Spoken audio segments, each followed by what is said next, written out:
When you're painting, there's a moment where the whole painting itself could feel real. It has a kind of presence to it, and there's something where the painting itself can have a physical body or a personality, and it feels like something that's alive in the room. And the second you put anything on the canvas, you have space. You can make something really flat, and you can make something have deep, deep space. So if you put a brushstroke on, whether it's abstract or figurative, you all of a sudden have this relative space inside the canvas, and it becomes something that is active and changing. It's materials, but there's also this fictional space that happens in the painting, and I think those two things together can make it feel real. Like more than just material and more than just a picture. I think sometimes there's certain words or certain phrases that can generate an image, and since I don't really use outside sources, I think you definitely need information to go on, and sometimes I'll get that information from language. I'm interested in situations that might seem absurd, but I want to follow them out logically. But then how do you begin to picture it? In the painting, Building the Boat While Sailing, I was thinking about many people together, kind of doing something simultaneously. So they were building the boat, but they didn't have tools, so they were sort of using their bodies to build it. Figuration was sort of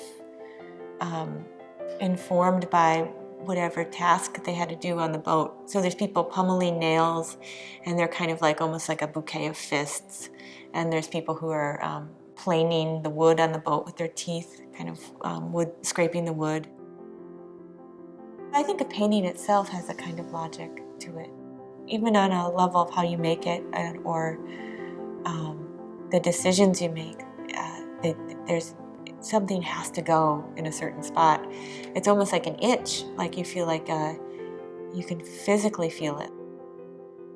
I'm kind of more interested in the situation than I am of the particular person. And often the situations, I feel like the way I can enter them is by using a person to demonstrate them. So if it's like, how do you eat your own face? You need a face to be eaten. There's certain thoughts could come to mind, kind of unwanted thoughts, like very quick, fast thoughts. Sometimes they happen when you're in the shower or whatever.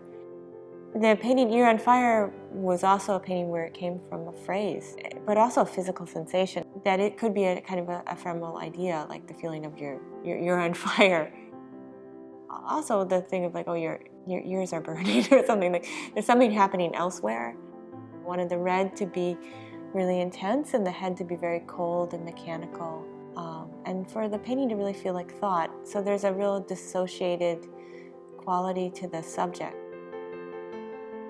When you're painting something, sometimes you don't know, you have an idea when you first begin, but then as you're painting, it starts to have its own qualities to it, and that informs your next choices with it.